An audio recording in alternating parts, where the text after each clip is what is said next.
بسم اللہ الرحمن الرحیم۔ جب رسول اکرم صلی اللہ علیہ وآلہ وسلم معراج پر تشریف لے گئے تو سب آسمان والے فرشتے پورے حضرت محمد صلی اللہ علیہ وآلہ وسلم کو مرحبا کہنے کے لیے تشریف فرما تھے۔ حضور اکرم صلی اللہ علیہ وآلہ وسلم کے جنت میں آنے کی خبر سن کر سبھی بے چینی سے حضرت محمد صلی اللہ علیہ وآلہ وسلم کو مرحبا کہنے کے لیے بے تاب تھے۔ سفر میں حضرت جبریل علیہ السلام بھی آپ صلی اللہ علیہ وآلہ وسلم کے ساتھ تھے۔ سرور کائنات صلی اللہ علیہ وآلہ وسلم سیر کرتے ہوئے جنت میں حوروں کے پاس سے گزرے۔ کریم صلی اللہ علیہ وآلہ وسلم کی نگاہ اچانک ایک حور پر پڑی جو بہت ہی غمگین تھی، جو جنت میں ایک درخت کی شاخ کو پکڑے ہوئے رو رہی تھی۔ آپ صلی اللہ علیہ وآلہ وسلم نے حضرت جبریل علیہ السلام سے پوچھا، اس حور کو کیا پریشانی ہے کہ یہ اتنی غمگین بیٹھی ہے؟ جنت میں ہوتے ہوئے بھی یہ اتنی پریشان کیوں ہے؟ حضرت جبرائیل علیہ السلام اس حور کے پاس تشریف لے گئے اور اس حور سے دریافت کیا، تم کو پتہ ہے آج جنت میں کون تشریف لایا ہے؟ اس حور نے جواب دیا کہ میرے علم میں ہے کہ امام الانبیاء صلی اللہ علیہ وآلہ وسلم جنت میں تشریف لا چکے ہیں۔ حور نے کہا کہ اس لیے تو میں نے ایسا حال بنا رکھا ہے کہ رحمت دو عالم کی نگاہ میرے پر پڑے۔ حضرت محمد صلی اللہ علیہ وآلہ وسلم میرا حال دریافت کریں۔ حضرت جبریل علیہ السلام نے فرمایا، تجھے مبارک ہو کہ حضرت محمد صلی اللہ علیہ وآلہ وسلم نے تمہارا حال دریافت کرنے کے لیے مجھے تمہارے پاس بھیجا ہے۔ حضرت محمد صلی اللہ علیہ وآلہ وسلم کی سواری تمہارا جواب طلب کرنے کے لیے یہاں رکی ہوئی ہے۔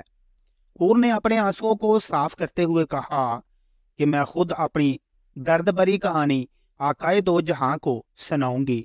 حضرت محمد صلی اللہ علیہ وآلہ وسلم نے اس حور کو اپنے پاس آنے کی اجازت دی تو حور حضرت محمد صلی اللہ علیہ وآلہ وسلم کے پاس گئی۔ حور نے بڑے ادب کے ساتھ حضور صلی اللہ علیہ وآلہ وسلم کو سلام پیش کیا۔ حور نے نبی مکرم صلی اللہ علیہ وآلہ وسلم سے عرض کی کہ اللہ تعالیٰ کا لاکھ لاکھ شکر ہے کہ اس نے مجھے حسین و جمیل حوروں کی سردار اور ملکہ کا رتبہ دیا ہے۔ جنت میں میرے جتنا خوبصورت کوئی نہیں ہے، مجھے اللہ تعالیٰ نے اتنا حسین ہر طرف نور ہی نور ہو جائے۔ حور نے بڑے دکھی لہجے میں کیا ہے، اے اللہ کے نبی صلی اللہ علیہ وآلہ وسلم، ایک دن میرے ذہن میں خیال آیا کہ قیامت کے دن ہر حور کو کسی نہ کسی بندے کے حوالے کر دیا جائے گا۔ اللہ تعالیٰ نے میرا بھی کوئی نہ کوئی جوڑا بنایا ہوگا جس کے ساتھ میں نے دائمی زندگی گزارنی ہوگی۔ میرا یہ خیال آگے بڑھتے بڑھتے ایک خواہش کی صورت میں تبدیل ہو گیا۔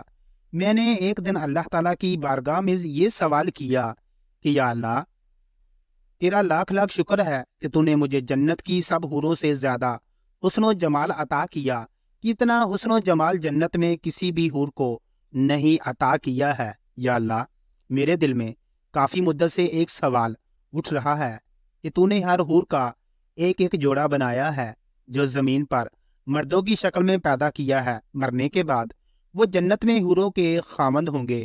یا اللہ، یہ بات تو ظاہر ہے کہ تو نے میرا بھی کوئی جوڑا بنایا ہوگا جو جنت میں میرا خامند ہوگا۔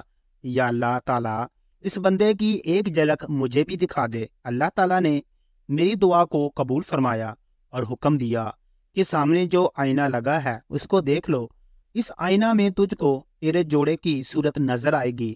یا رسول اللہ صلی اللہ علیہ وآلہ وسلم، میں بڑی خوشی کے ساتھ اس آئینہ کی طرف بڑی دکھی ہوتا تھا۔ میں یہ سوچتی تھی ایسا نہ ہو کہ میرا جوڑا کوئی بدصورت اور وحشی نہ ہو، کیونکہ میں اس کے ساتھ کس طرح زندگی گزار سکتی ہوں۔ میں یہ بات کو سوچ سوچ کر پریشان ہوتی رہتی ہوں۔ جب میں آئینہ دیکھا تو وہی ہوا جس بات کا مجھے ڈر تھا۔ حضرت محمد صلی اللہ علیہ وآلہ وسلم اس کی بات سن کر مسکرائے۔ حضرت محمد صلی اللہ علیہ وآلہ وسلم نے اس حور سے پوچھا، تو نے آئینے میں جس شخص کو دیکھا تھا، اپنے جوڑے کا جو حلیہ دیکھا تھا، اس کے بارے میں مجھے بھی تو بتاؤ، اس کا حلیہ کیسا تھا؟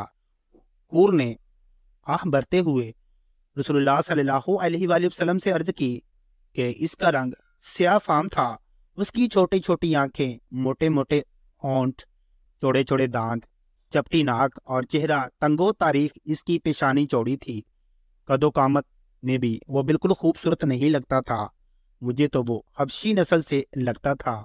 جب سے میں نے اس کا آئینہ میں ایسا چہرہ دیکھا ہے، میں تب سے ہی پریشان رہتی ہوں۔ جب حور نے اس جنت میں اپنا جوڑا گننے والے کا حلیہ بیان کیا تو حضرت محمد صلی اللہ علیہ وآلہ وسلم نے اپنی آنکھیں اٹھائیں۔ رسول اللہ کی آنکھیں غیرت اور جلال سے سرخ ہو گئی۔ آپ نے اس حور کو فرمایا، جو حلیہ تو نے بیان کیا ہے وہ میرے پیارے صحابی بلال کا ہے، وہ تو ایک عاشق اور ایک سچا مومن ہے۔